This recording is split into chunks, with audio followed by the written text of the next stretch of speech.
स्वभावचिन्मयानन्दं कृपापूर्णं जगत्पतिं हरिषड्वर्गजेतारं नित्यानन्दगुरुं. Mahadeva knows all the movements in our life when we unclutch, when we go through that shift. All those precious moments can be used, all those precious moments can be used to jump into the center, to fall in tune with the bliss consciousness.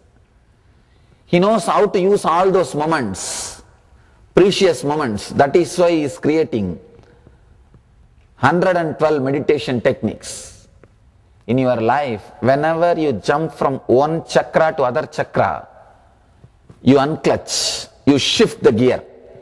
See, whether you want to change from first gear to second gear, or second gear to third gear, or third gear to fourth gear, or fourth to first, you have to completely unclutch. The unclutching has to happen. Only then you can shift. You can't jump from straight away from 1 to 2. No.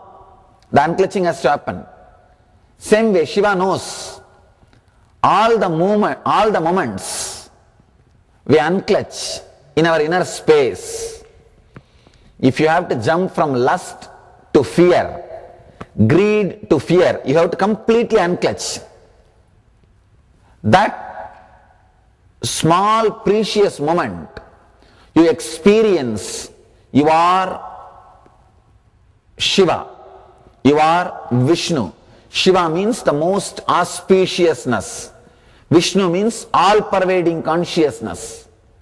That one moment you experience, you fall in your center, you get centered. He knows what all the moments you go through that shift, how you can use that moment to take the jump or to center yourself. There is a beautiful story. Let me tell the story, then we will understand the meaning before entering into today's sutra. Brahma is a representative of intellectual understanding. Vishnu is the representation of devotion. People who are centered on intellect, for them Brahma is the ideal. That is why Veda, intellectual knowledge, Brahma is the God for that. People who are heart oriented, emotional, sensitive, for them Vishnu is the ideal. Filled with love, always in bliss, great joy, radiating the love.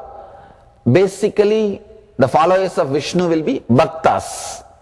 And if you are being oriented, strong, energetic, introvert, centered, you will be Shiva's follower. Even the ideals are created in that way only. Shiva's followers will be more people who are working towards enlightenment, meditative, yogis. Vishnu's followers will be more devotees, flowing with the devotion, ecstatic, joyful. And Brahma's followers are the people who feel connected to Brahma, will be more intellectual, analyzing. This Brahma is described with 5 heads. It seems initially he had 5 heads, but slowly he became arrogant, started thinking. Shiva is also described with 5 heads. He started thinking, Shiva is also having 5 heads and I am also having 5 heads. I think I am equal to Shiva. I am equal to Shiva. He started thinking he is equal to Shiva. Even if you think it's okay, sometimes they start behaving. That's where the problem starts. That's where the problem starts. He started behaving, he is equal to Shiva, and he started expressing everything just like that he is Shiva. Shiva is a cosmic energy, cosmic consciousness. He started behaving or expressing himself like a Shiva. Then story says, from Shiva's being, the Kalabhairava.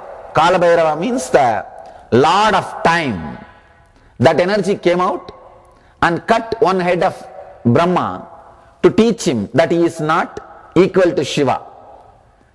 This is the story, mythological story.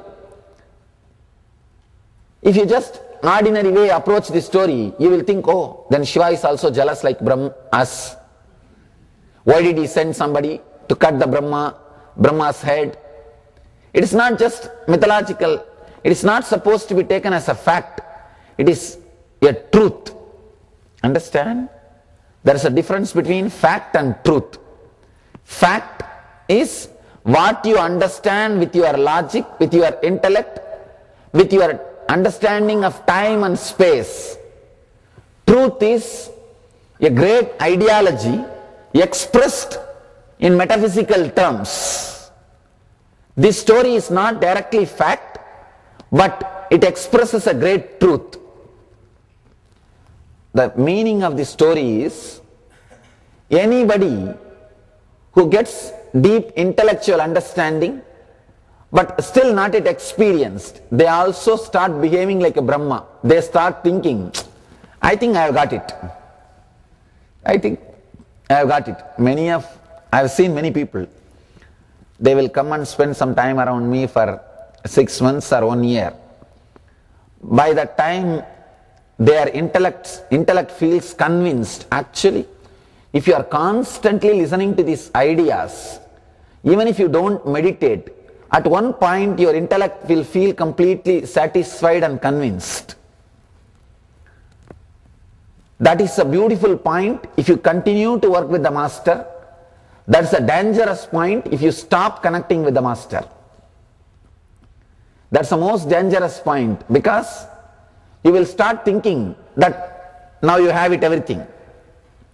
I have seen these people, after a year or something, once they know all the ways of intellect, they think that they know the business secret now.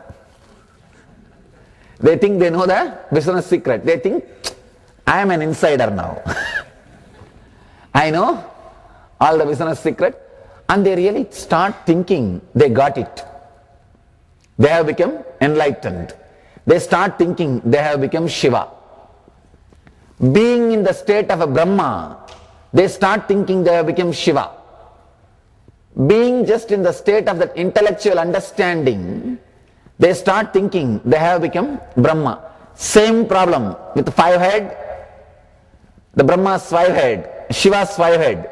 Both may have 5 head, but it's not that both heads are working in the same way. Just because Shiva is also having 5 head and Brahma is also having 5 head, you can't say both are same. Because how things happen inside the head matters, not just the head.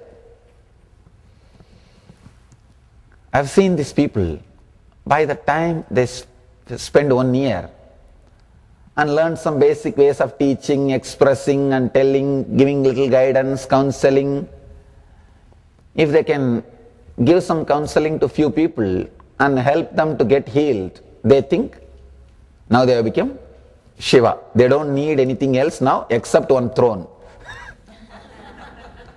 Now all they need is one throne to sit. Most dangerous moment in the life. Then naturally the Kalabhairava, the Lord of Time, will appear and remove at one point the 5 head which you think you have. 1 head will be removed. Then suddenly you realize you have not yet become Shiva. You have only 4 head. You are missing something. But learning from Kalabhairava will be too strong. If life teaches, if time teaches, Kalabhairava means time. Kal means time. Lord of Time, if time teaches, it is very dangerous. Learning from master will be very sweet experience, very joyful experience, because he first puts you in his lap and his love is the anesthesia. Before he starts his operation, he showers his love. That is anesthesia. So you will not even know the pain of going through the transformation, that operation. You will not even be aware that you went through chemotherapy and surgery. But when the life teaches, life does not have anesthesia. That is the difference between learning from master and life. If time teaches you, if life teaches you, it will be very strong because it doesn't have the great anesthesia, love. He can't make you forget the pain. He has to teach only through pain. But master can teach with a great energy and love. When Kala Bhairava teaches, it will be very powerful, very strong. I always tell people, better learn from the master, otherwise life will teach. Vivekananda says, learning from master will be graceful, learning from life will be very painful. Master is intense life. Not only he can teach, he can see that you go through the whole operation beautifully and joyfully. If you want, if you are adamant, you will learn only from life, time, then up to you. Then up to you. Anybody who decides to learn from Kala Bhairava, from the life, from time, naturally has to go through this same process. When you are caught just with an intellectual understanding and start thinking, you know it, now you got it. We are also in the same position of Brahma. We are also in the same space of Brahma. Intellectual understanding should become an inspiration to enlightenment. Intellectual understanding should become an inspiration towards the depth. In your life, so many precious moments, you take a jump, the unclutching happens, which you can use to center yourself. स्वभावचिन्मयानन्दं कृपापूर्णं जगत्पतिं हरिषड्वर्गजेतारम्